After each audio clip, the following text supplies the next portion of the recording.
दुनिया के सबसे आधुनिक तकनीकी से लैस इजरायली सेना को हिजबुल्लाह का निशाना एक बार फिर से झेलना पड़ा है। चाहे लेबनान से सटे इलाकों में मिसाइल अटैक हो या फिर इजराइल की राजधानी में घुसकर पूरी सेना को चुनौती देना हो, हिजबुल्लाह ने हाल ही में इजरायली फोर्सेस को चकमा देकर सीधे उसकी ऊंची इमारत जो तेल अवीव में है, इजरायली सेना का कंट्रोल भी यही से किया जाता है, अब इसे हिजबुल्लाह ने टारगेट कर दिया है। जी हां, यह दावा किया गया है कि इजरायली सेना के हेडक्वार्टर तक को हिजबुल्लाह के ड्रोन निशाना बना चुके हैं। हिजबुल्लाह ने 13 नवंबर को इस बात की घोषणा की कि उसने तेल अवीव में इजरायली सेना के किरिया बेस, रक्षा मंत्रालय, जनरल स्टाफ, वार रूम और वायु सेना कमान और नियंत्रण केंद्र को ही एक दिन में 2-2 बार अपना निशाना बनाया और दोनों ही बार उसे सफलता भी मिली है। हिजबुल्लाह की ओर से जारी एक बयान में बताया गया कि इस्लामिक रेजिस्टेंस ने पहली बार तेल अवीव में किरिया बेस को निशाना बनाते हुए गुणात्मक हमला करने वाले ड्रोन के एक स्क्वाड्रन के साथ हवाई अभियान शुरू किया। बुधवार को दोपहर 3:30 बजे अपने लक्ष्यों को सटीक रूप से मार गिराया।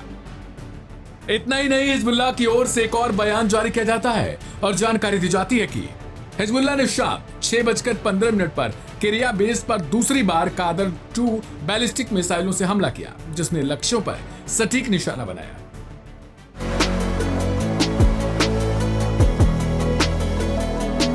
यानी बार बार इसकी तरफ से दावा किया जा रहा है कि इसने इजराइल के तेल अवीव में घुसकर निशाना बनाया और सफलता भी हासिल की।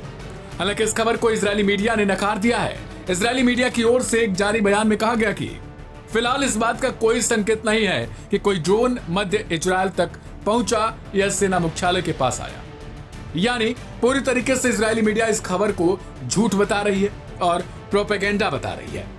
इतना ही नहीं, बल्कि हिजबुल्लाह ने बुधवार को तेल अवीव के दूसरे प्रमुख इलाके में मिलिट्री इंटेलिजेंस यूनिट 8200 के मुख्यालय गिलोट बेस को भी मिसाइलों के दस्ते से निशाना बनाने की कोशिश की। यानी जो इजराइल और हिजबुल्लाह में जंग चल रही है उसमें साफ तौर पर इजराइल अब धीरे धीरे हिजबुल्लाह से कमजोर दिख रहा है।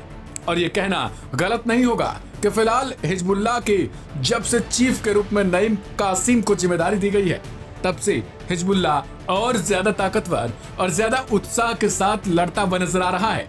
बता दें कि नईम कासिम ने जब से हिजबुल्लाह की कमान संभाली है तभी से इजराइल पर एक के बाद एक अटैक हुए हैं और इनमें से रणनीति बदली गई कि मिसाइल अटैक की जगह अब ड्रोन अटैक किया जाएगा, क्योंकि इजराइल के पास ड्रोन अटैक के लिए कोई जवाबी एंटी सिस्टम नहीं है। यानी जिस तरीके से इजराइल का आयरन डोम सिस्टम है जो मिसाइलों के लिए घातक हथियार साबित होता है, उस तरीके से ड्रोन के लिए इजराइल के पास कोई ऐसा जवाबी हमला करने वाला सिस्टम नहीं है।